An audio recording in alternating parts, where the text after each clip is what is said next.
Le contrat de mariage par Honoré de Balzac, partie 2 du livre audio.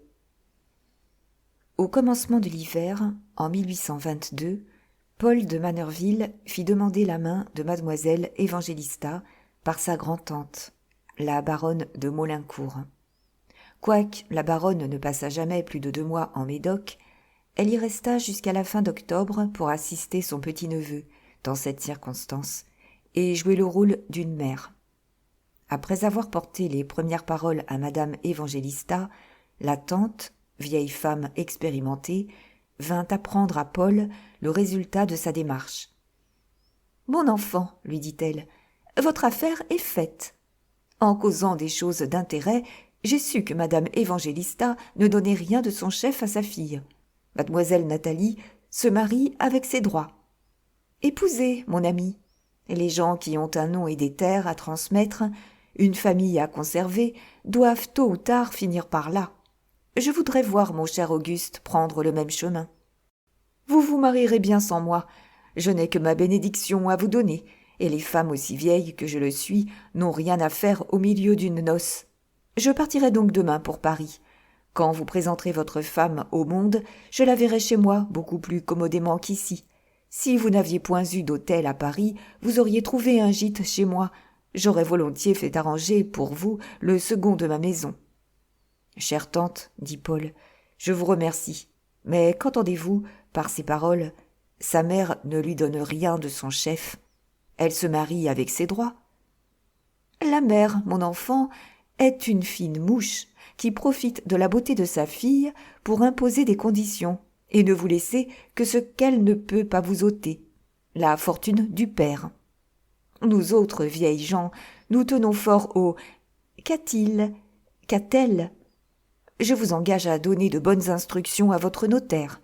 Le contrat, mon enfant, est le plus saint des devoirs. Si votre père et votre mère n'avaient pas bien fait leur lit, vous seriez peut-être aujourd'hui sans drap. Vous aurez des enfants. C'est les suites les plus communes du mariage. Il y faut donc penser. Voyez maître Mathias, notre vieux notaire. Madame de Maulincour partit, après avoir plongé Paul en d'étranges perplexités. Sa belle-mère était une fine mouche. Il fallait débattre ses intérêts au contrat, et nécessairement les défendre. Qui donc allait les attaquer ? Il suivit le conseil de sa tante, et confia le soin de rédiger son contrat à maître Mathias. Mais ces débats pressentis le préoccupèrent. Aussi n'entra-t-il pas sans une émotion vive chez madame Évangélista, à laquelle il venait annoncer ses intentions. Comme tous les gens timides, il tremblait de laisser deviner les défiances que sa tante lui avait suggérées et qui lui semblaient insultantes. Pour éviter le plus léger froissement avec une personne aussi imposante que l'était pour lui sa future belle-mère, il inventa de ces circonlocutions naturelles aux personnes qui n'osent pas aborder de front les difficultés. « Madame, dit-il en prenant un moment où Nathalie s'absenta, vous savez ce qu'est un notaire de famille. Le mien est un bon vieillard, pour qui ce serait un véritable chagrin que de ne pas être chargé de mon contrat de... »« Comment donc, mon cher ?» lui répondit en l'interrompant madame Évangélista. « Mais nos contrats de mariage ne se font-ils pas toujours par l'intervention du notaire de chaque famille ?» Le temps pendant lequel Paul était resté sans entamer cette question, madame Évangélista l'avait employé à se demander « À quoi pense-t-il ?» Car les femmes possèdent à un haut degré la connaissance des pensées intimes par le jeu des physionomies. Elle devina les observations de la grand-tante dans le regard embarrassé, dans le son de voix émue qui trahissait en Paul un combat intérieur. « Enfin, se dit-elle en elle-même, le jour fatal est arrivé. La crise commence. Quel en sera le résultat ? Mon notaire est monsieur Solonnet, dit-elle après une pause. Le vôtre est monsieur Mathias. Je les inviterai à venir dîner demain et ils s'entendront sur cette affaire. Leur métier n'est-il pas de concilier les intérêts sans que nous nous en mêlions, comme les cuisiniers sont chargés de nous faire bonne chère. Mais vous avez raison, répondit-il en laissant échapper un imperceptible soupir de contentement.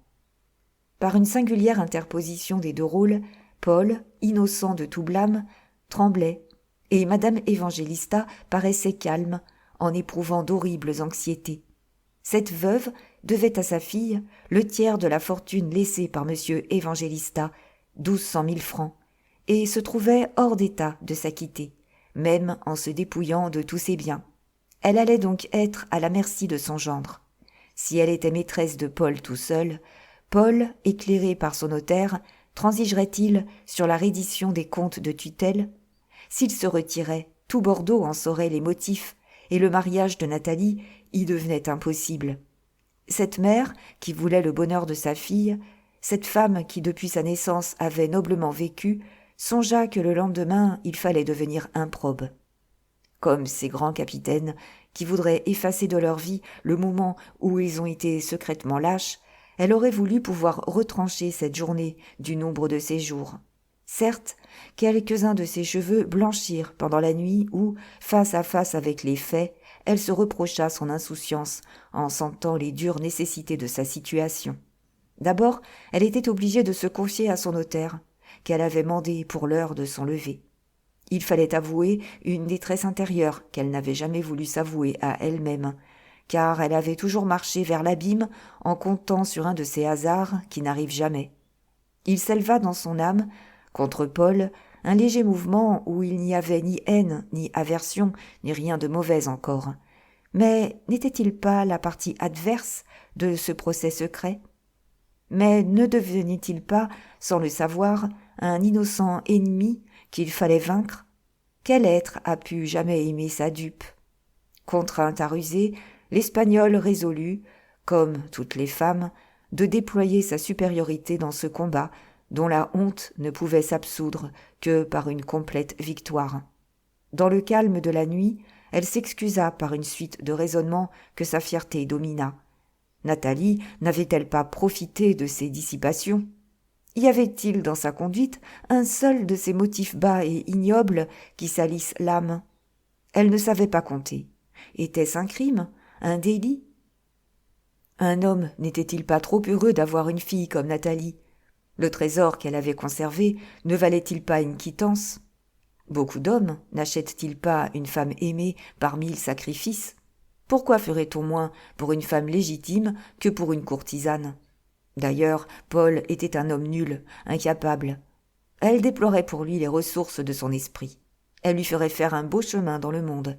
Il lui serait redevable du pouvoir. N'acquitterait-elle pas bien un jour sa dette? Ce serait un sot d'hésiter. Hésiter pour quelques écus de plus ou de moins. Il serait infâme.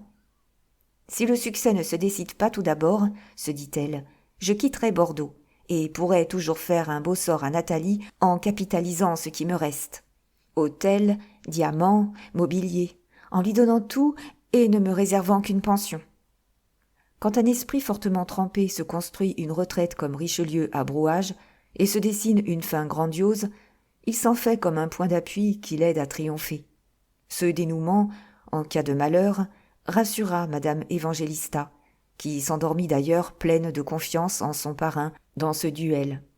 Elle comptait beaucoup sur le concours du plus habile notaire de Bordeaux, monsieur Solonnet, jeune homme de 27 ans, décoré de la Légion d'honneur pour avoir contribué fort activement à la seconde rentrée des Bourbons. Heureux et fier d'être reçu dans la maison de madame Évangélista, moins comme notaire que comme appartenant à la Société royaliste de Bordeaux, Solonnet avait conçu pour ce beau coucher de soleil une de ces passions que les femmes comme madame Évangélista repoussent, mais dont elles sont flattées, et que les plus prudes d'entre elles laissent à fleur d'eau. Solonnet demeurait dans une vaniteuse attitude, pleine de respect et d'espérance très convenable.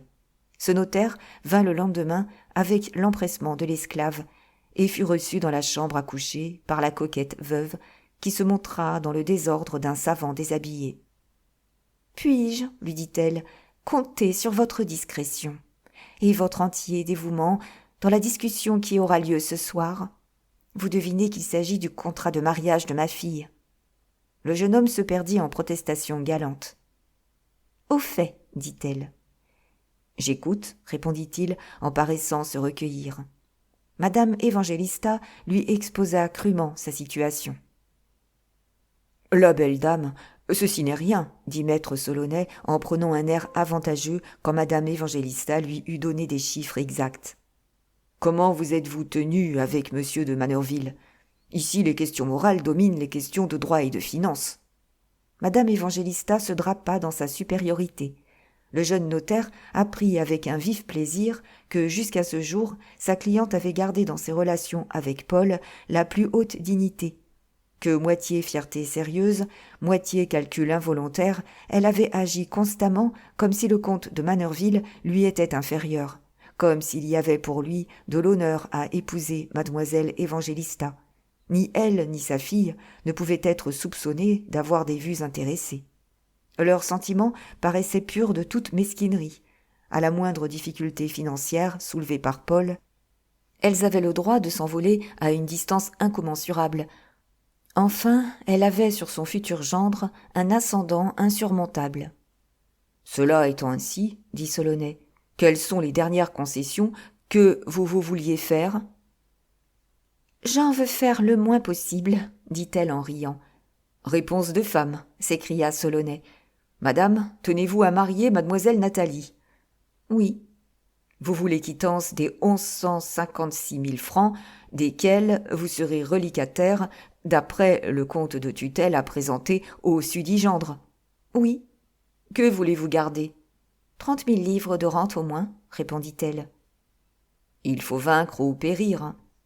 Oui. Eh bien, je vais réfléchir aux moyens nécessaires pour atteindre à ce but, car il nous faut beaucoup d'adresse et ménager nos forces. Je vous donnerai quelques instructions en arrivant. Exécutez-les ponctuellement, et je puis déjà vous prédire un succès complet. Le comte Paul aime-t-il mademoiselle Nathalie ? Demanda-t-il en se levant. Il l'adore. Ce n'est pas assez. La désire-t-il en tant que femme au point de passer par-dessus quelques difficultés pécuniaires ? Oui. Voilà ce que je regarde comme un avoir dans les propres d'une fille, s'écria le notaire. Faites-la donc bien belle ce soir, ajouta-t-il d'un air fin.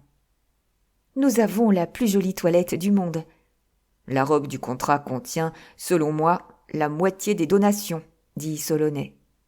Ce dernier argument parut si nécessaire à madame Évangélista qu'elle voulut assister à la toilette de Nathalie, autant pour la surveiller que pour en faire une innocente complice de sa conspiration financière. Coiffée à la Sévigné, vêtue d'une robe de cachemire blanc ornée de nœuds roses, sa fille lui parut si belle qu'elle pressentit la victoire. Quand la femme de chambre fut sortie, et que madame Évangélista fut certaine que personne ne pouvait être à portée d'entendre, elle arrangea quelques boucles dans la coiffure de sa fille, en manière d'exorde.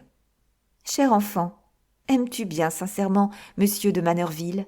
lui dit-elle d'une voix ferme en apparence. La mère et la fille se jetèrent l'une à l'autre un étrange regard. « Pourquoi, ma petite mère, me faites-vous cette question aujourd'hui plutôt qu'hier ? Pourquoi me l'avez-vous laissé voir ? S'il fallait nous quitter pour toujours, persisterais-tu dans ce mariage ? J'y renoncerais et n'en mourrais pas de chagrin. Tu n'aimes pas, ma chère, dit la mère en baisant sa fille au front. Mais pourquoi, bonne mère, fais-tu le grand inquisiteur ? Je voulais savoir si tu tenais au mariage sans être folle du mari. Je l'aime. Tu as raison, il est comte, nous en ferons un pair de France à nous deux. Mais il va se rencontrer des difficultés. Des difficultés entre gens qui s'aiment ? Non. La fleur des pois, chère mère, c'est trop bien planté là, dit-elle en montrant son cœur par un geste mignon, pour faire la plus légère objection. J'en suis sûre. S'il en était autrement, dit madame Évangélista. Il serait profondément oublié, répondit Nathalie. Bien, tu es une casa réale. Mais, quoique t'aimant comme un fou, s'il survenait des discussions auxquelles il serait étranger, et par-dessus lesquelles il faudrait qu'il passât, pour toi comme pour moi, Nathalie, hein ? Si, sans blesser aucunement les convenances, un peu de gentillesse dans les manières le décidait, allons, un rien, un mot. Les hommes sont ainsi faits, ils résistent à une discussion sérieuse et tombent sous un regard. J'entends, Un petit coup pour que Favori saute la barrière, dit Nathalie en faisant le geste de donner un coup de cravache à son cheval. Mon ange, je ne te demande rien qui ressemble à de la séduction. Nous avons des sentiments de vieil honneur castillan qui ne nous permettent pas de passer les bornes. Le comte Paul connaîtra ma situation. Quelle situation? Tu n'y comprendrais rien. Eh bien, si, après t'avoir vu dans toute ta gloire, son regard trahissait la moindre hésitation, et je l'observerais, certes à l'instant, je romprais tout. Je saurais liquider ma fortune, quitter Bordeaux et aller à Douai chez les Claës, qui, malgré tout, sont nos parents par leur alliance, avec les Temniques. Puis je te marierais à un pair de France, dussé-je me réfugier dans un couvent afin de te donner toute ma fortune. Ma mère, que faut-il donc faire pour empêcher de tels malheurs? Dit Nathalie. Je ne t'ai jamais vue si belle, mon enfant. Sois un peu coquette, et tout ira bien. Madame Évangélista laissa Nathalie pensive, et alla faire une toilette qui lui permit de soutenir le parallèle avec sa fille. Si Nathalie devait être attrayante pour Paul, ne devait-elle pas enflammer Solonais, son champion? La mère et la fille se trouvèrent sous les armes quand Paul vint apporter le bouquet que depuis quelques mois il avait l'habitude de donner chaque jour à Nathalie. Puis tous trois se mirent à causer en attendant les deux notaires. Cette journée fut pour Paul la première escarmouche de cette longue et fatigante guerre nommée le mariage. Il est donc nécessaire d'établir les forces de chaque partie, la position des corps belligérants et le terrain sur lequel il devait manœuvrer. Pour soutenir une lutte dont l'importance lui échappait entièrement, Paul avait pour tout défenseur son vieux notaire, Mathias. L'un et l'autre allaient être surpris sans défense par un événement inattendu, pressés par un ennemi dont le thème était fait, et forcés de prendre un parti sans avoir le temps d'y réfléchir. Assistés par Cujas et Bartole eux-mêmes, quel homme n'eût pas succombé? Comment croire à la perfidie, là où tout semble facile et naturel? Que pouvait Mathias seul contre Madame Évangélista, contre Solonais et contre Nathalie, surtout quand son amoureux client passerait à l'ennemi dès que les difficultés menaceraient son bonheur?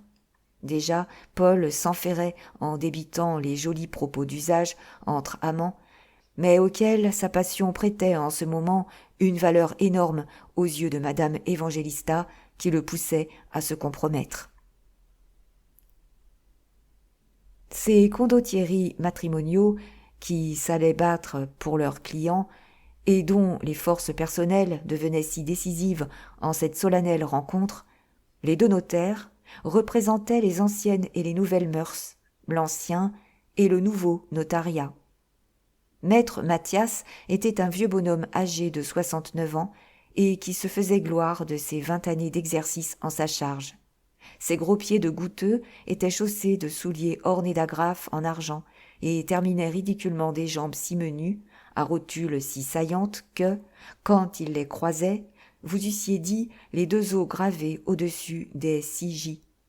Ses petites cuisses maigres, perdues dans de larges culottes noires à boucles, semblaient pliées sous le poids d'un ventre rond et d'un torse développé comme l'est le buste des gens de cabinet, une grosse boule toujours empaquetée dans un habit vert à basque carrée que personne ne se souvenait d'avoir vu neuf. Ses cheveux, bien tirés et poudrés, se réunissaient en une petite queue de rat, toujours logée entre le collet de l'habit et celui de son gilet blanc à fleurs. Avec sa tête ronde, sa figure colorée comme une feuille de vigne, ses yeux bleus, le nez en trompette, une bouche à grosses lèvres, un menton doublé, ce cher petit homme excitait partout où il se montrait sans être connu le rire généreusement octroyé par le français aux créations falottes que se permet la nature, que l'art s'amuse à charger et que nous nommons des caricatures.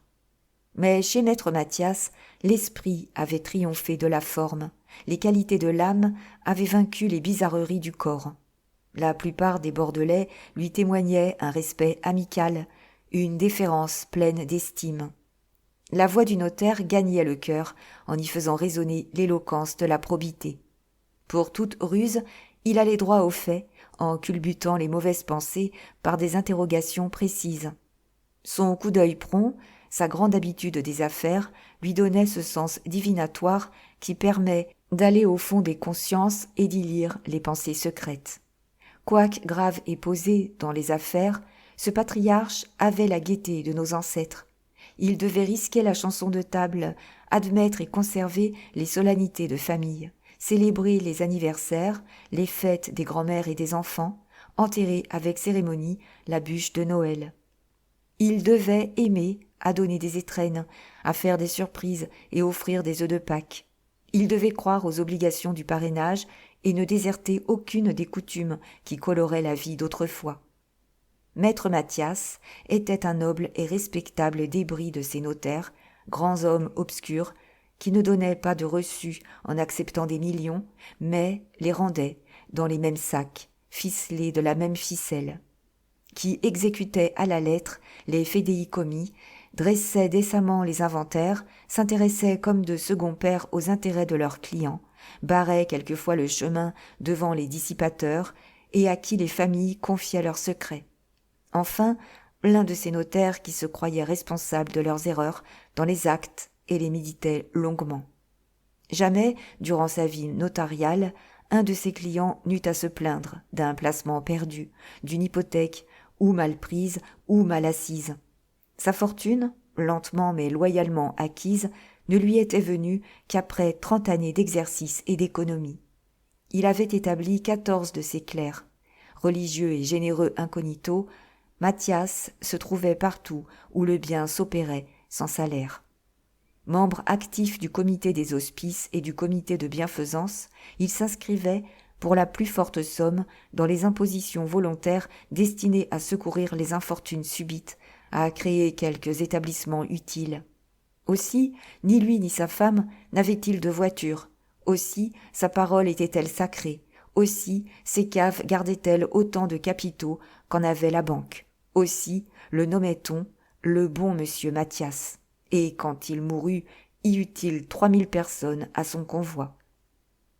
Solonais était ce jeune notaire qui arrive en fredonnant, affecte un air léger, prétend que les affaires se font aussi bien en riant qu'en gardant son sérieux.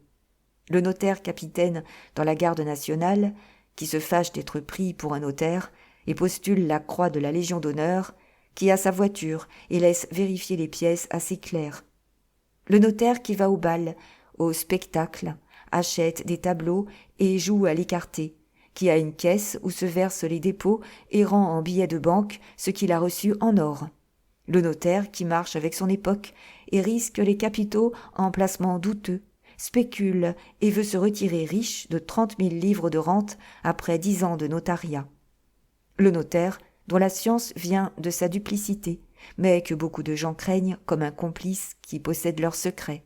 Enfin, le notaire qui voit dans sa charge un moyen de se marier à quelque héritière en bas bleu.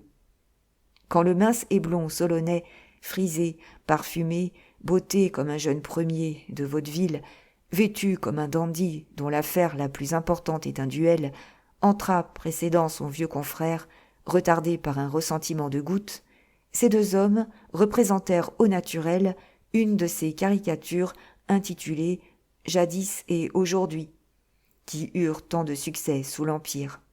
Si madame et mademoiselle Évangélista, auxquelles le bon monsieur Mathias était inconnu, eurent d'abord une légère envie de rire, elles furent aussitôt touchées de la grâce avec laquelle il les complimenta.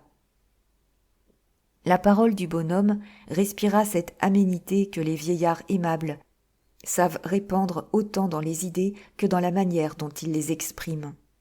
Le jeune notaire, au ton sémillant, eut alors le dessous. Mathias témoigna de la supériorité de son savoir-vivre par la façon mesurée avec laquelle il aborda Paul. Sans compromettre ses cheveux blancs, il respecta la noblesse dans un jeune homme en sachant qu'il appartient quelques honneurs à la vieillesse et que tous les droits sociaux sont solidaires.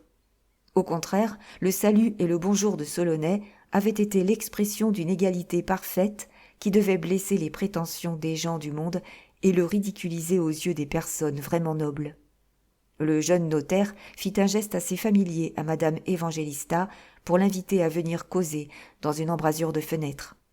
Durant quelques moments, l'un et l'autre se parlèrent à l'oreille, en laissant échapper quelques rires, sans doute pour donner le change sur l'importance de cette conversation, par laquelle maître Solonais communiqua le plan de la bataille à sa souveraine. « Mais, lui dit-il, en terminant, aurez-vous le courage de vendre votre hôtel ?»« Parfaitement, dit-elle. » Madame Évangélista ne voulut pas dire à son notaire la raison de cet héroïsme qui le frappa. Le zèle de Solonais aurait pu se refroidir s'il avait su que sa cliente allait quitter Bordeaux. Elle n'en avait même encore rien dit à Paul, afin de ne pas l'effrayer par l'étendue des circonvallations qu'exigeaient les premiers travaux d'une vie politique. Après le dîner, les deux plénipotentiaires laissèrent les amants près de la mer et se rendirent dans un salon voisin destiné à leur conférence. Il se passa donc une double scène. Au coin de la cheminée du grand salon, une scène d'amour où la vie apparaissait riante et joyeuse. Dans l'autre pièce, une scène grave et sombre où l'intérêt mis à nu jouait par avance le rôle qu'il joue sous les apparences fleuries de la vie. « Mon cher maître, dit Solonais à Mathias, l'acte restera dans votre étude. Je sais tout ce que je dois à mon ancien. » Mathias salua gravement. « Mais, reprit Solonais en dépliant un projet d'acte inutile qu'il avait fait brouillonner par un clerc, comme nous sommes la partie opprimée, que nous sommes la fille, j'ai rédigé le contrat pour vous en éviter la peine. Nous nous marions avec nos droits sous le régime de la communauté, donation générale de nos biens l'un à l'autre en cas de mort sans héritier, sinon donation d'un quart en usufruit et d'un quart en nue propriété. La somme mise dans la communauté sera du quart des apports respectifs. Le survivant garde le mobilier sans être tenu de faire inventaire. Tout est simple comme bonjour. « Ta, dit Mathias. « Je ne fais pas les affaires comme on chante une ariette. Quels sont vos droits ?»« Quels sont les vôtres ?» dit Solonais. « Notre dot à nous, dit Mathias, est la terre de Lanstrac, du produit de 23 000 livres de rente en sac, sans compter les redevances en nature. Item, les fermes du Grassol et du Gadet, valant chacune 3 600 livres de rente. Item, le clos de Belle-Rose, rapportant année commune 16 000 livres. Total, 46 200 francs de rente. Item, un hôtel patrimonial à Bordeaux, imposé à 900 francs. Item, une belle maison entre cour et jardin, sise à Paris, rue de la Pépinière, imposée à 1500 francs. Ces propriétés, dont les titres sont chez moi, proviennent de la succession de nos pères et mères, excepté la maison de Paris, laquelle est un de nos acquets.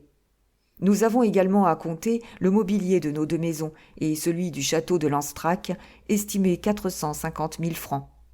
Voilà la table, la nappe et le premier service. Qu'apportez-vous pour le second service et pour le dessert ? Nos droits, dit Solonais. Spécifiez-les, mon cher maître, reprit Mathias. Que m'apportez-vous ?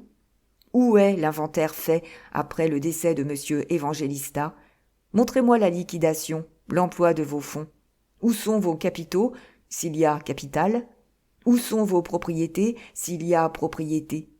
Bref, montrez-nous un compte de tutelle et dites-nous ce que vous donne ou vous assure votre mère. Monsieur le comte de Manerville aime-t-il mademoiselle Évangélista ? Il en veut faire sa femme, si toutes les convenances se rencontrent, dit le vieux notaire. Je ne suis pas un enfant, il s'agit ici de nos affaires, et non de nos sentiments. L'affaire est manquée, si vous n'avez pas les sentiments généreux. Voici pourquoi, reprit Solonais. Nous n'avons pas fait inventaire après la mort de notre mari. Nous étions espagnols, créoles, et nous ne connaissions pas les lois françaises. D'ailleurs, nous étions trop douloureusement affectés pour songer à de misérables formalités que remplissent les cœurs froids. Il est de notoriété publique que nous étions adorés par le défunt et que nous l'avons énormément pleuré. Si nous avons une liquidation précédée d'un bout d'inventaire, fait par commune renommée, remerciez-en notre subrogé-tuteur, qui nous a forcés d'établir une situation et de reconnaître à notre fille une fortune telle qu'elle, au moment où il nous a fallu retirer de Londres des rentes anglaises dont le capital était immense et que nous voulions replacer à Paris où nous en doublions les intérêts. Ne me dites donc pas de niaiseries. Il existe des moyens de contrôle. Quel droit de succession avez-vous payé au domaine? Le chiffre nous suffira pour établir les comptes. Allez donc droit au fait. Dites-nous franchement ce qu'il vous revenait et ce qui vous reste. Eh bien, si nous sommes trop amoureux, nous verrons. Et si vous nous épousez pour de l'argent, allez vous promener. Nous avons droit à plus d'1 million. Mais il ne reste à notre mère que cet hôtel, son mobilier et 400 et quelques mille francs employés vers 1817 en 5%, donnant 40 000 francs de revenus. « Comment menez-vous un train qui exige 100 000 livres de rente ?» s'écria Mathias atterré. « Avec les 50 000 francs de rente qui appartenaient à mademoiselle Nathalie, vous pouviez l'élever richement sans vous ruiner. Mais si vous avez mangé de si bon appétit quand vous étiez fille, vous dévorerez donc quand vous serez femme. »« Laissez-nous, alors, » dit Solonais. « La plus belle fille du monde doit toujours manger plus qu'elle n'a. »« Je vais dire 2 mots à mon client, » reprit le vieux notaire. « Va, mon vieux père Cassandre, va dire à ton client que nous n'avons pas 1 liard, » pensa maître Solonais, qui, dans le silence du cabinet, avait stratégiquement disposé ses masses, échelonné ses propositions, élevé les tournants de la discussion, et préparé le point où les parties, croyant tout perdu, se trouveraient devant une heureuse transaction où triompherait sa cliente. La robe blanche à nœuds roses, les tire-bouchons à la Sévigné, le petit pied de Nathalie, ses fins regards, sa jolie main sans cesse occupée à réparer le désordre de boucles qui ne se dérangeaient pas, ce manège d'une jeune fille faisant la roue comme un paon au soleil, avait amené Paul au point où le voulait voir sa future belle-mère. Il était ivre de désir et souhaitait sa prétendue comme un lycéen peut désirer une courtisane.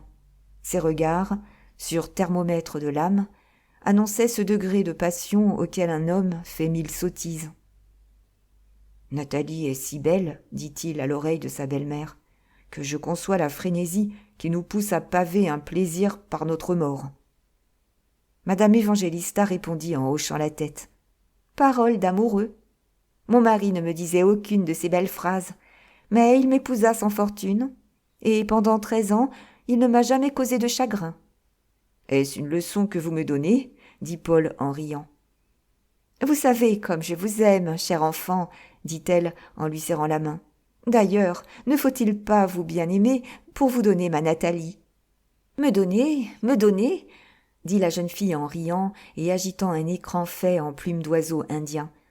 « Que dites-vous tout bas ?»« Je disais, reprit Paul, combien je vous aime, puisque les convenances me défendent de vous exprimer mes désirs. »« Pourquoi ?»« Je me crains. »« Oh, vous avez trop d'esprit pour ne pas savoir bien monter les joyaux de la flatterie.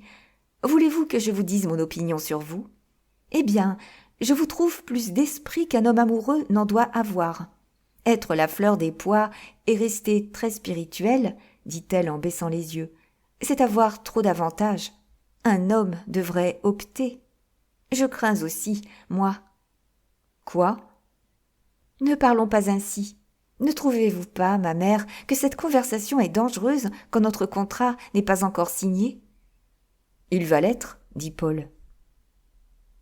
Je voudrais bien savoir ce que se disent Achille et Nestor, dit Nathalie, en indiquant par un regard d'enfantine curiosité la porte d'un petit salon. Ils parlent de nos enfants, de notre mort, et de je ne sais quelles autres frivolités semblables. Ils comptent nos écus pour nous dire si nous pourrons toujours avoir 5 chevaux à l'écurie. Ils s'occupent aussi de donations, mais je les ai prévenus. « Comment ?» dit Nathalie. « Ne me suis-je pas déjà donné tout entier ?» dit-il en regardant la jeune fille, dont la beauté redoubla quand le plaisir causé par cette réponse eut coloré son visage. « Ma mère, comment puis-je reconnaître tant de générosité ? Ma chère enfant, n'as-tu pas toute la vie pour y répondre ? Savoir faire le bonheur de chaque jour, n'est-ce pas apporter d'inépuisables trésors ? Moi, je n'en avais pas d'autres en dot. »« Aimez-vous Lanstrac ?» dit Paul à Nathalie. « Comment n'aimerais-je pas une chose à vous ?» dit-elle. « Aussi voudrais-je bien voir votre maison. »« Notre maison, dit Paul. Vous voulez savoir si j'ai bien prévu vos goûts, si vous vous y plairez. Madame votre mère a rendu la tâche d'un mari difficile. Vous avez toujours été bien heureuse.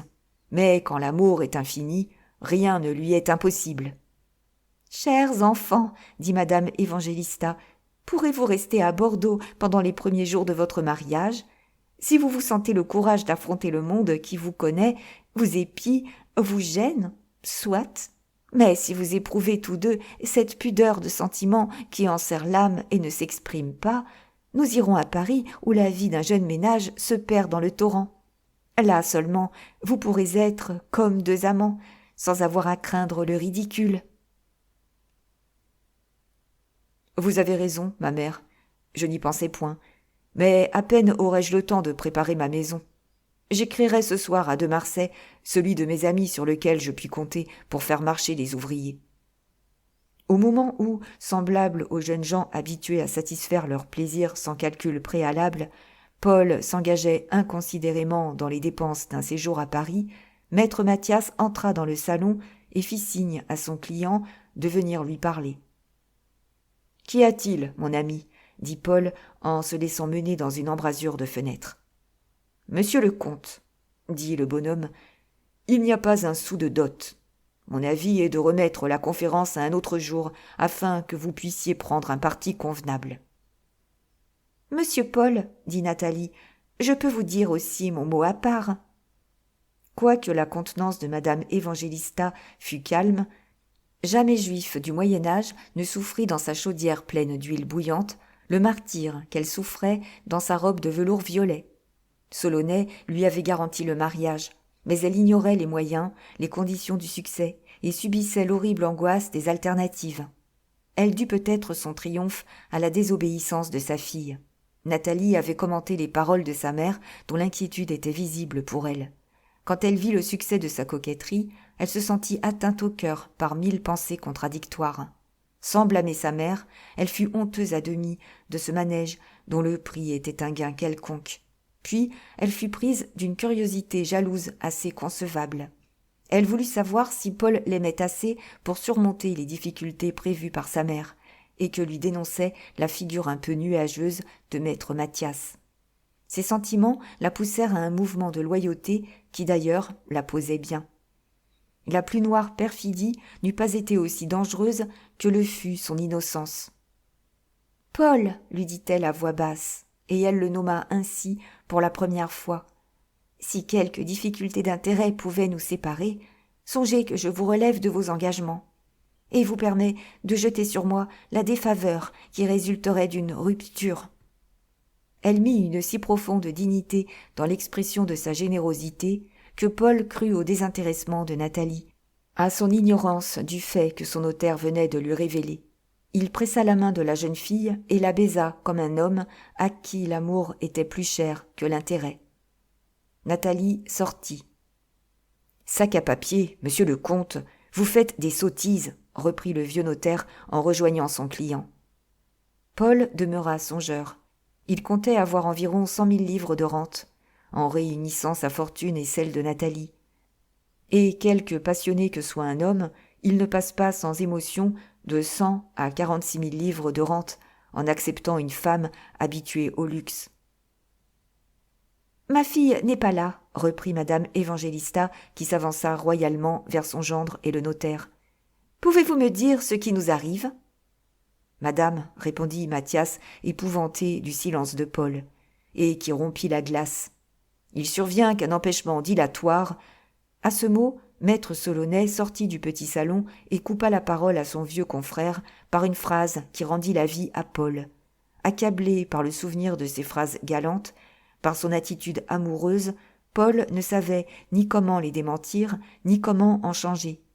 Il aurait voulu pouvoir se jeter dans un gouffre. « Il est un moyen d'acquitter madame envers sa fille, » dit le jeune notaire d'un ton dégagé. « Madame Évangélista possède 40 000 livres de rente en inscription 5%, dont le capital sera bientôt au pair, s'il ne le dépasse. Ainsi, nous pouvons le compter pour 800 000 francs. Cet hôtel et son jardin valent bien 200 000 francs. Cela posé, madame peut transporter par le contrat la nue propriété de ses valeurs à sa fille, car je ne pense pas que les intentions de monsieur soient de laisser sa belle-mère sans ressources. Si madame a mangé sa fortune, elle rend celle de sa fille, à une bagatelle près. »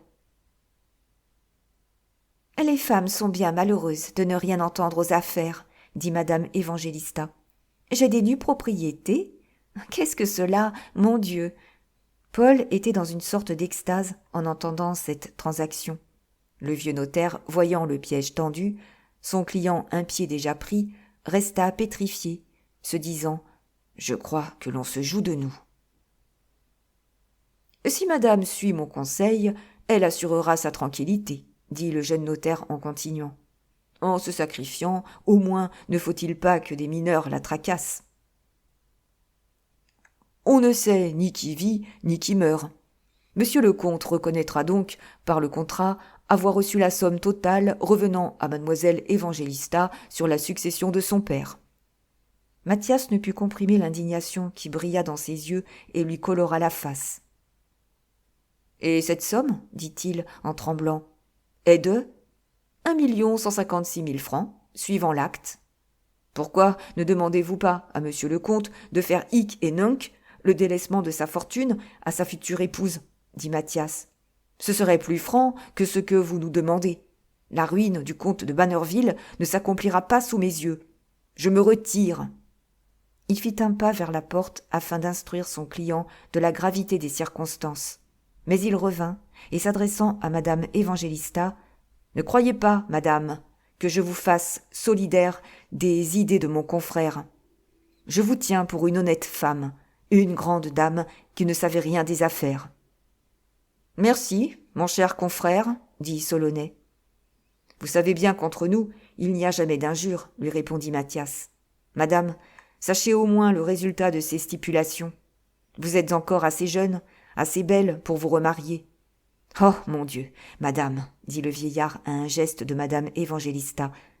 « Qui peut répondre de soi ?»« Je ne croyais pas, monsieur, » dit madame Évangélista, « qu'après être restée veuve pendant 7 belles années et avoir refusé de brillants partis par amour de ma fille, je serais soupçonnée à 39 ans d'une semblable folie. Si nous n'étions pas en affaires, je prendrais cette supposition pour une impertinence. » « Ne serait-il pas plus impertinent de croire que vous ne pouvez plus vous marier ? » ?»« Vouloir et pouvoir sont 2 termes bien différents, » dit galamment Solonnet. « Eh bien, dit maître Mathias, ne parlons pas de votre mariage. Vous pouvez, et nous le désirons tous, vivre encore 45 ans. Or, comme vous gardez pour vous l'usufruit de la fortune de monsieur Évangélista, durant votre existence, vos enfants pendront-ils leurs dents au croc ? » « Qu'est-ce que signifie cette phrase ? » dit la veuve. « Que veulent dire ce croc et cet usufruit ?» Solonnet, homme de goût et d'élégance, se mit à rire.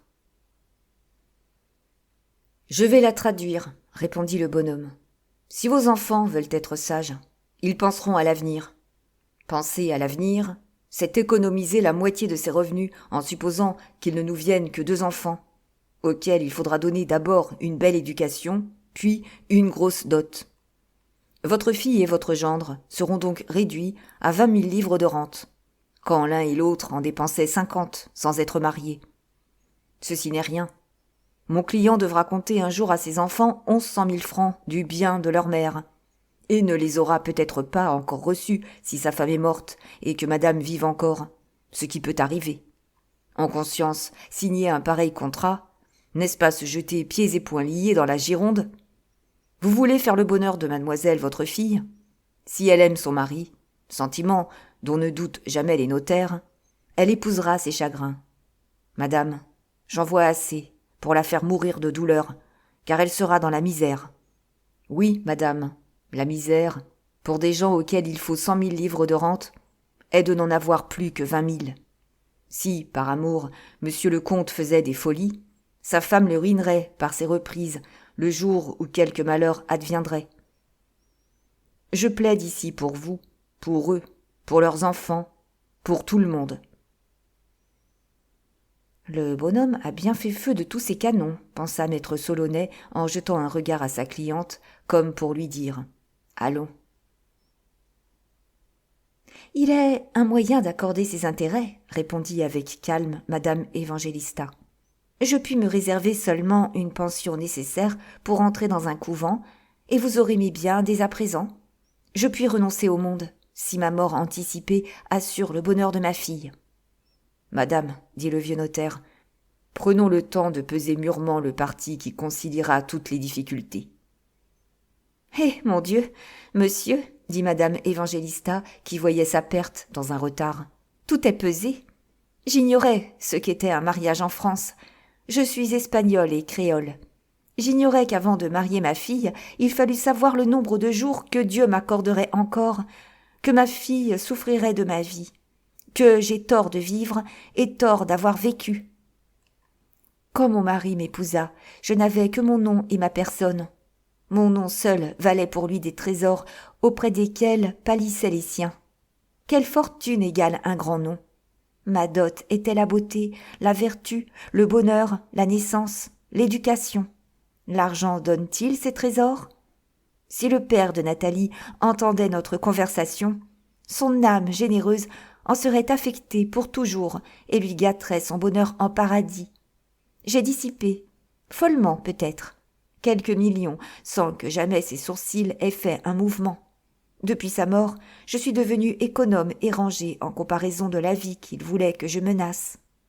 Brisons donc. Monsieur de Manerville est tellement abattu que je... Aucune onomatopée ne peut rendre la confusion et le désordre que le mot « brisons » introduisit dans la conversation. Il suffira de dire que ces 4 personnes si bien élevées parlèrent tout ensemble. On se marie en Espagne à l'espagnole, et comme on veut. Mais l'on se marie en France à la française, raisonnablement et comme on peut, disait Mathias. Ah, madame, s'écria Paul en sortant de sa stupeur. Vous vous méprenez sur mes sentiments. Il ne s'agit pas ici de sentiments, dit le vieux notaire en voulant arrêter son client. Nous faisons les affaires de 3 générations. Est-ce nous qui avons mangé les millions absents?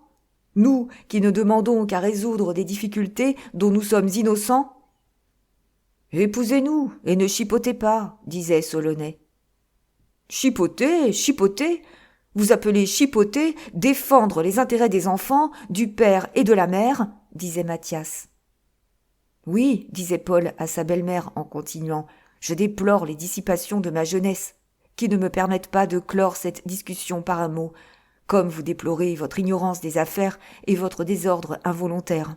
Dieu m'est témoin que je ne pense pas en ce moment à moi. Une vie simple à Lanstrac ne m'effraie point.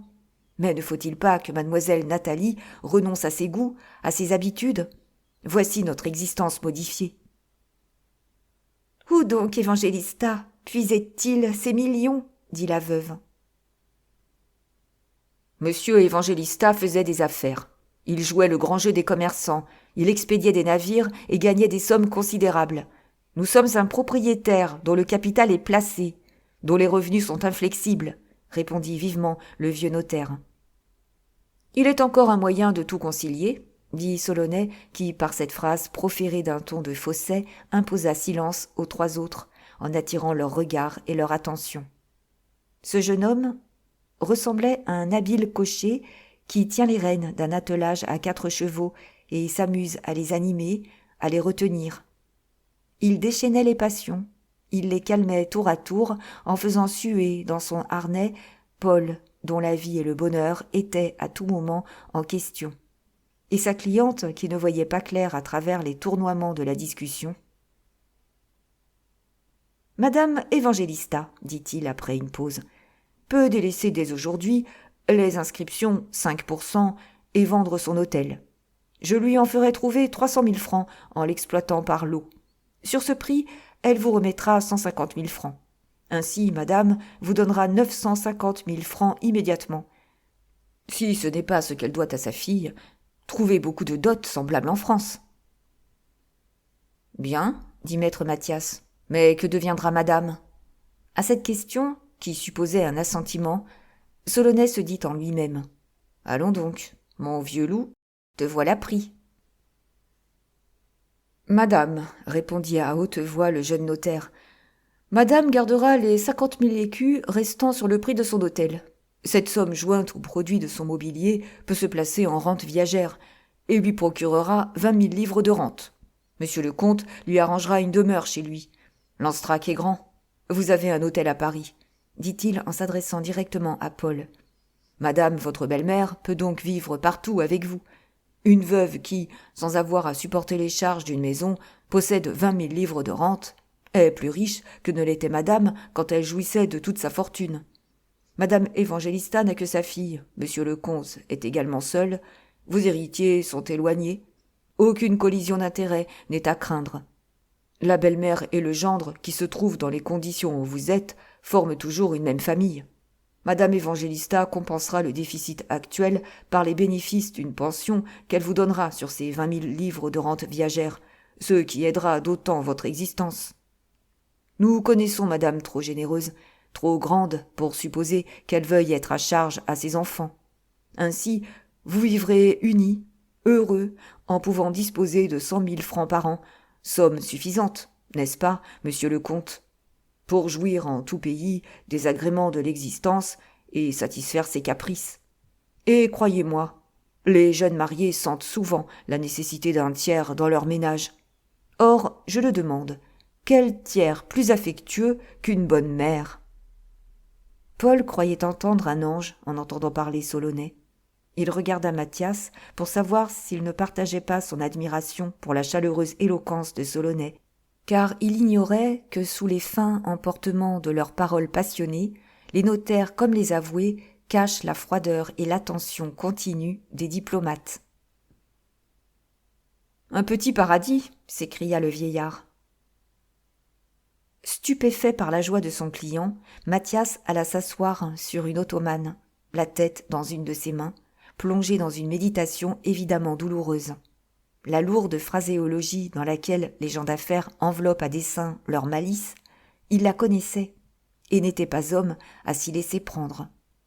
Il se mit à regarder à la dérobée son confrère et madame Évangélista qui continuèrent à converser avec Paul, et il essaya de surprendre quelques indices du complot dont la trame si savamment ourdie commençait à se laisser voir. « Monsieur, dit Paul à Solonais, je vous remercie du soin que vous prenez à concilier nos intérêts. Cette transaction résout toutes les difficultés, plus heureusement que je ne l'espérais. Si toutefois elle vous convient, madame, dit-il en se tournant vers madame Évangélista, car je ne voudrais rien de ce qui ne vous arrangerait pas également. Moi, reprit-elle, tout ce qui fera le bonheur de mes enfants me comblera de joie. Ne me comptez pour rien. Il n'en doit pas être ainsi, dit vivement Paul. Si votre existence n'était pas honorablement assurée, Nathalie et moi, nous en souffririons plus que vous n'en souffririez vous-même. Soyez sans inquiétude, monsieur le comte, reprit Solonais. Ah, pensa maître Mathias, ils vont lui faire baiser les verges avant de lui donner le fouet. Rassurez-vous, disait Solonais, il se fait en ce moment tant de spéculations à Bordeaux que les placements en viager s'y négocient à des taux avantageux. Après avoir prélevé sur le prix de l'hôtel et du mobilier les 50 000 écus que nous vous devrons, je crois pouvoir garantir à madame qu'il lui restera 250 000 francs. Je me charge de mettre cette somme en rente viagère par première hypothèque sur des biens valant 1 million et d'en obtenir 10%, 25 000 livres de rente. Ainsi, nous marions à peu de choses près des fortunes égales.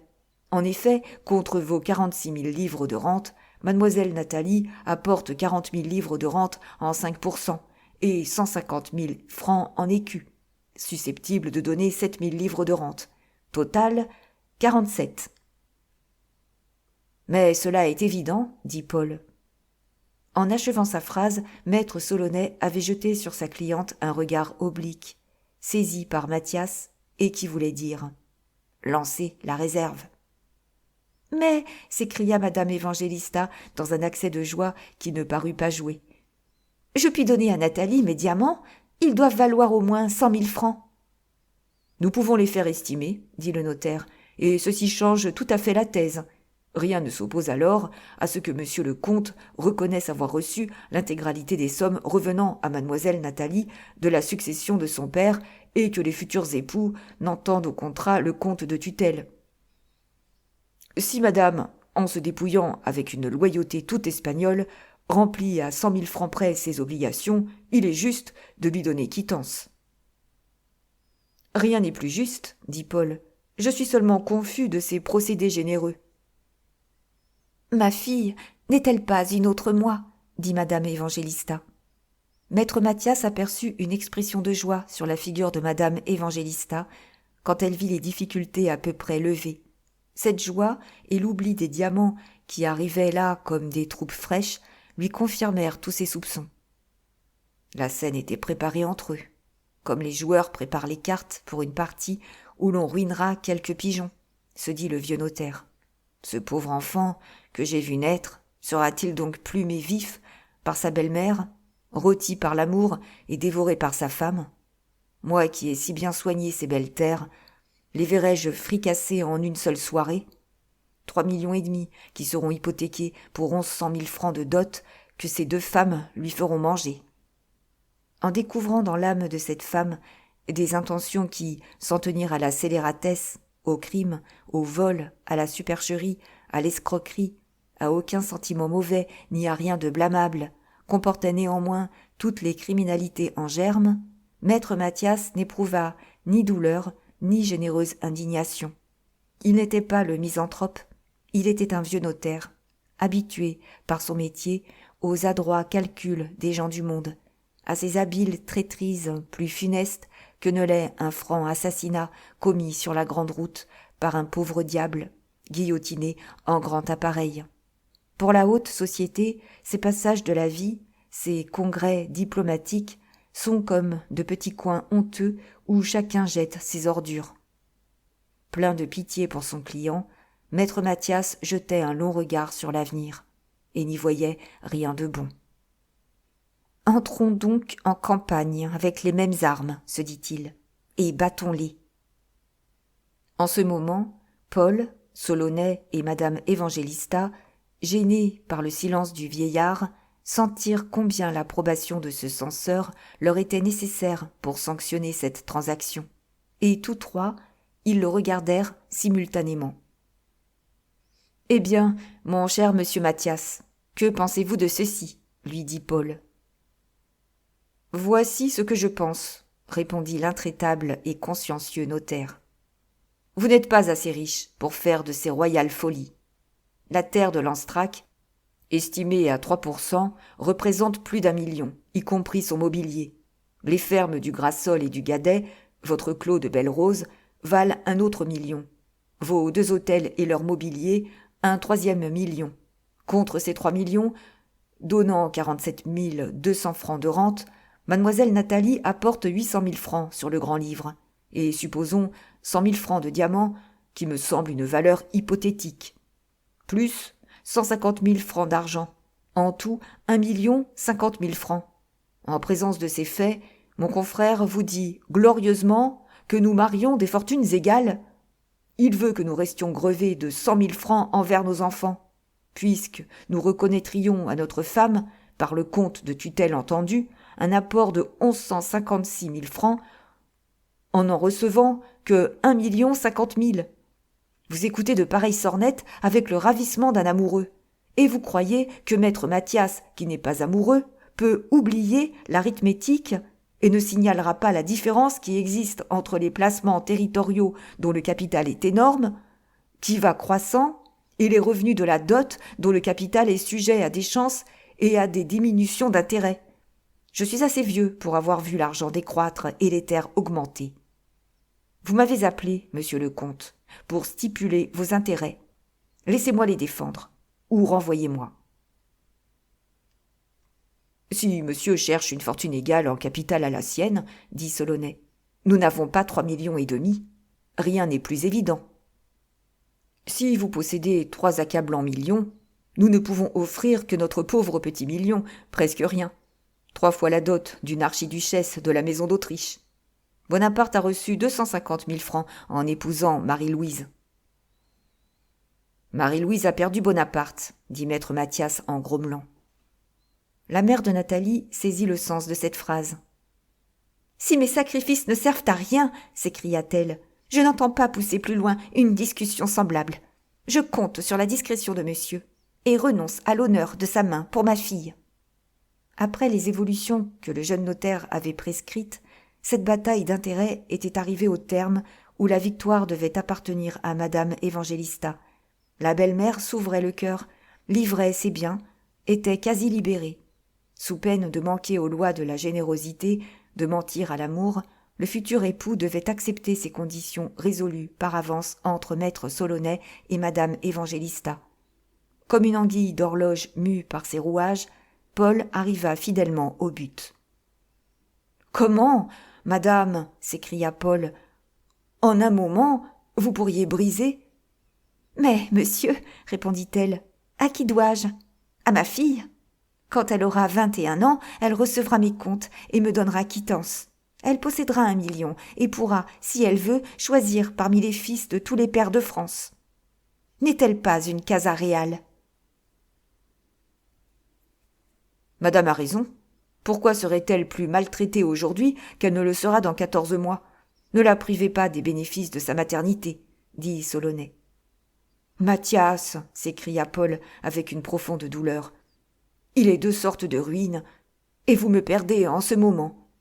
Il fit un pas vers lui, sans doute pour lui dire qu'il voulait que le contrat fût rédigé sur l'heure.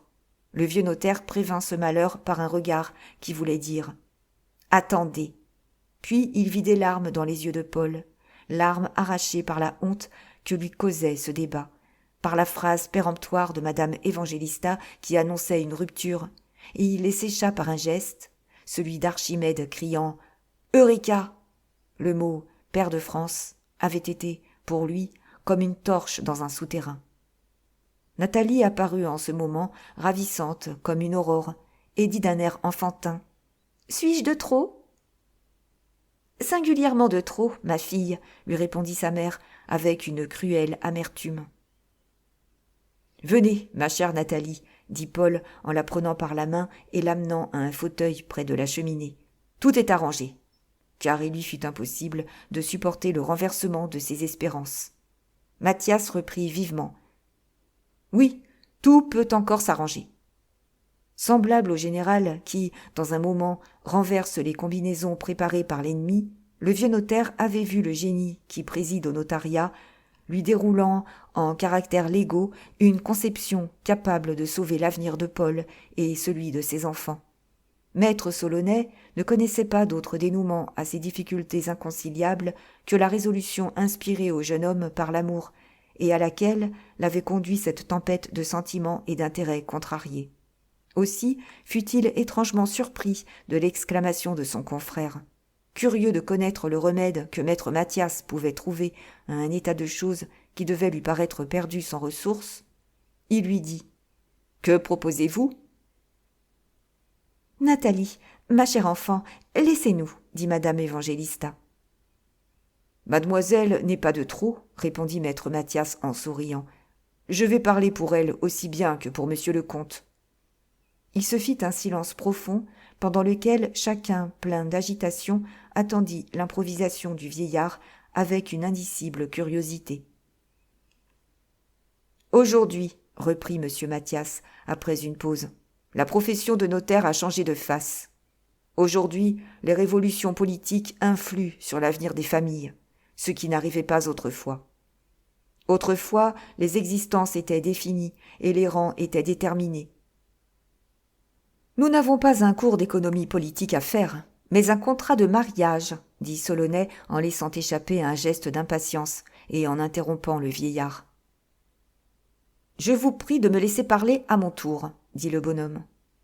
Solonais alla s'asseoir sur l'ottomane en disant à voix basse à Madame Évangélista. Vous allez connaître ce que nous nommons entre nous le galimatia. Les notaires sont donc obligés de suivre la marche des affaires politiques, qui maintenant sont intimement liées aux affaires des particuliers. En voici un exemple.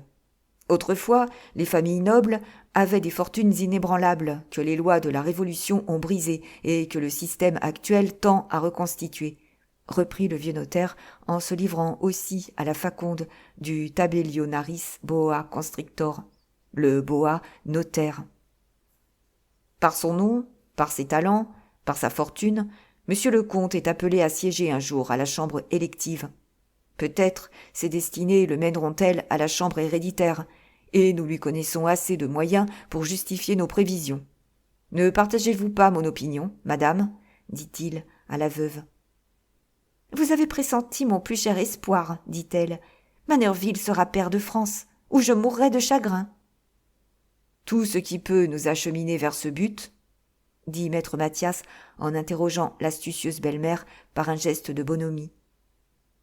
Est, reprit-elle, mon plus cher désir. Eh bien, reprit Mathias, ce mariage n'est-il pas une occasion naturelle de fonder un majorat, fondation qui, certes, militera dans l'esprit du gouvernement actuel pour la nomination de mon client au moment d'une fournée. Monsieur le comte y consacrera nécessairement la terre de Lanstrac qui vaut 1 million. Je ne demande pas à mademoiselle de contribuer à cet établissement par une somme égale, ce ne serait pas juste. Mais nous pouvons y affecter 800 000 francs de son apport. Je connais à vendre en ce moment 2 domaines qui jouxtent la terre de Lanstrac et où les 800 000 francs à employer en acquisition territoriale seront placés un jour à 4,5%. L'hôtel à Paris doit être également compris dans l'institution du majorat. Le surplus des 2 fortunes, sagement administré, suffira grandement à l'établissement des autres enfants. Si les parties contractantes s'accordent sur ces dispositions, monsieur le comte peut accepter votre compte de tutelle et rester chargé du reliquat. Je consens. Questa coda non è di questo gatto. Cette queue n'est pas de ce chat, s'écria madame Évangélista en regardant son parrain Solonais et lui montrant Mathias. Il y a quelque anguille sous roche, lui dit à mi-voix Solonais en répondant par un proverbe français au proverbe italien. Pourquoi tout ce gâchis-là ? Demanda Paul à Mathias en l'emmenant dans le petit salon. Pour empêcher votre ruine, lui répondit à voix basse le vieux notaire. Vous voulez absolument épouser une fille et une mère qui ont mangé environ 2 millions en 7 ans. Vous acceptez un débit de plus de 100 000 francs envers vos enfants auxquels vous devrez compter un jour les 1156 000 francs de leur mère, quand vous en recevez aujourd'hui à peine 1 million. Vous risquez de voir votre fortune dévorée en 5 ans et de rester nu comme un Saint-Jean, en restant débiteur de sommes énormes envers votre femme ou ses ouars. Si vous voulez vous embarquer dans cette galère, allez-y, monsieur le comte. Mais laissez au moins votre vieil ami sauver la maison de Manerville. Comment la sauvez-vous ainsi ? Demanda Paul. Écoutez, monsieur le comte, vous êtes amoureux. Oui. Un amoureux est discret à peu près comme un coup de canon. Je ne veux vous rien dire. Si vous parliez, peut-être votre mariage serait-il rompu. Je mets votre amour sous la protection de mon silence. Avez-vous confiance en mon dévouement ? Belle question. Mais sachez que madame Évangélista, son notaire et sa fille nous jouaient par-dessous jambes et sont plus qu'adroits. Tudieu, quel jeu serré. Nathalie, s'écria Paul. Je n'en mettrai pas ma main au feu, dit le vieillard. Vous la voulez, prenez-la. Mais je désirerais voir manquer ce mariage, sans qu'il y eût le moindre tort de votre côté. Pourquoi ? Cette fille dépenserait le Pérou, puis elle monte à cheval comme un écuyer du cirque. Elle est quasiment émancipée. Ces sortes de filles font de mauvaises femmes. Paul serra la main de maître Mathias et lui dit, en prenant un petit air fat. « Soyez tranquille. Mais pour le moment, que dois-je faire ? Tenez ferme à ces conditions. Ils y consentiront, car elles ne blessent aucun intérêt. D'ailleurs, madame Évangélista ne veut que marier sa fille.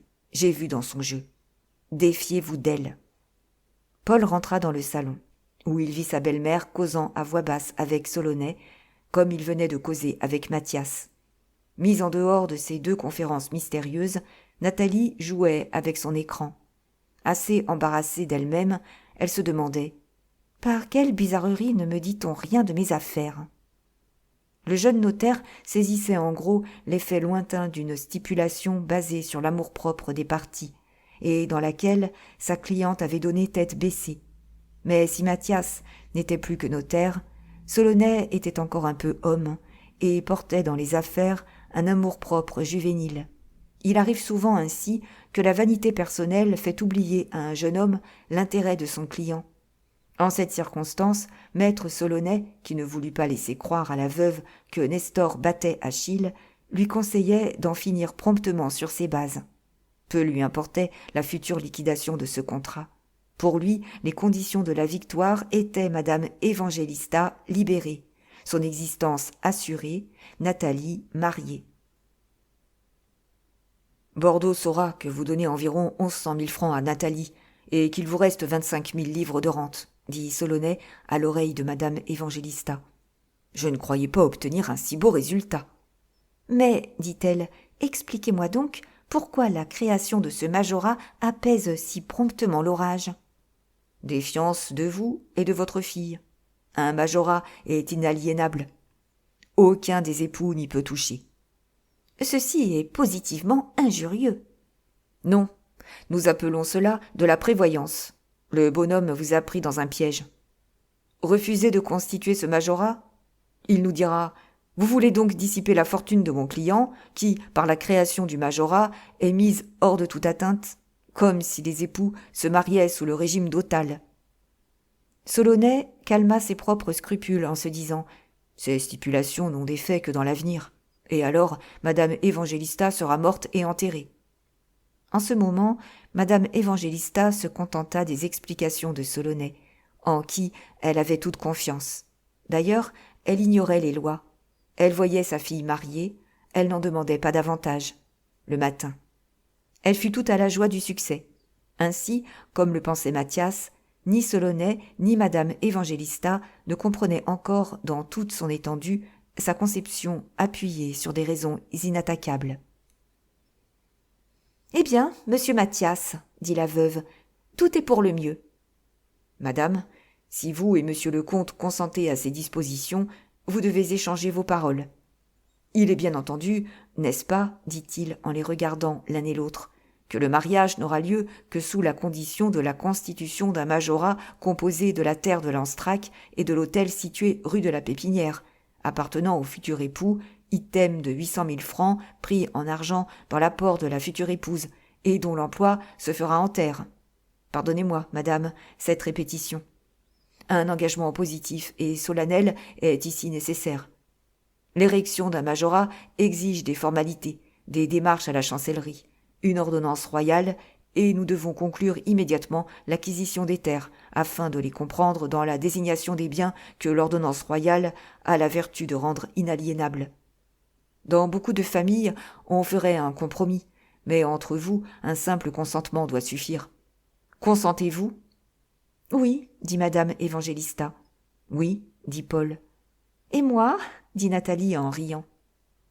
Vous êtes mineure, mademoiselle, lui répondit Solonet. Ne vous en plaignez pas.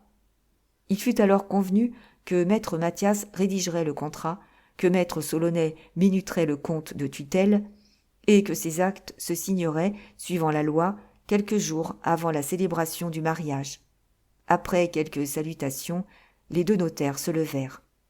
« Il pleut. Mathias, voulez-vous que je vous reconduise ?» dit Solonet. « J'ai mon cabriolet. » « Ma voiture est à vos ordres, » dit Paul en manifestant l'intention d'accompagner le bonhomme. « Je ne veux pas vous voler un instant, » dit le vieillard. « J'accepte la proposition de mon confrère. »« Eh bien, » dit Achille à Nestor quand le cabriolet roula dans les rues, « vous avez été vraiment patriarcal. En vérité, ces jeunes gens se seraient ruinés. » J'étais effrayé de leur avenir, dit Mathias en gardant le secret sur les motifs de sa proposition. En ce moment, les deux notaires ressemblaient à deux acteurs qui se donnent la main dans la coulisse après avoir joué sur le théâtre une scène de provocation haineuse. « Mais, dit Solonet, qui pensait alors aux choses du métier, n'est-ce pas à moi d'acquérir les terres dont vous parlez ? N'est-ce pas l'emploi de notre dot ? Comment pourrez-vous faire comprendre dans un majorat établi par le comte de Manerville les biens de mademoiselle Évangélista ? Répondit Mathias. La chancellerie nous répondra sur cette difficulté, dit Solonet. Mais je suis le notaire du vendeur aussi bien que de l'acquéreur, répondit Mathias. D'ailleurs, monsieur de Manerville peut acheter en son nom. Lors du paiement, nous ferons mention de l'emploi des fonds d'auto. Vous avez réponse à tout, mon ancien, dit Solonet en riant. Vous avez été surprenant ce soir. Vous nous avez battus. Pour un vieux qui ne s'attendait pas à vos batteries chargées à mitraille, ce n'était pas mal, hein ? Ha ha, fit Solonet. La lutte odieuse où le bonheur matériel d'une famille avait été si périlleusement risqué n'était plus pour eux qu'une question de polémique notariale. Nous n'avons pas pour rien 40 ans de bricole, dit Mathias. Écoutez, Solonet, reprit-il, je suis bonhomme. Vous pourrez assister au contrat de vente des terres à joindre au majorat. Merci, mon bon Mathias. À la première occasion, vous me trouverez tout à vous. Merci pour votre écoute. N'hésitez pas à vous abonner pour accéder plus facilement à la suite. Merci de mettre un pouce ou liker ou mettre un commentaire. À bientôt. Merci pour votre écoute. N'hésitez pas à vous abonner pour accéder plus facilement à la suite. Merci de mettre un pouce ou liker ou mettre un commentaire. À bientôt.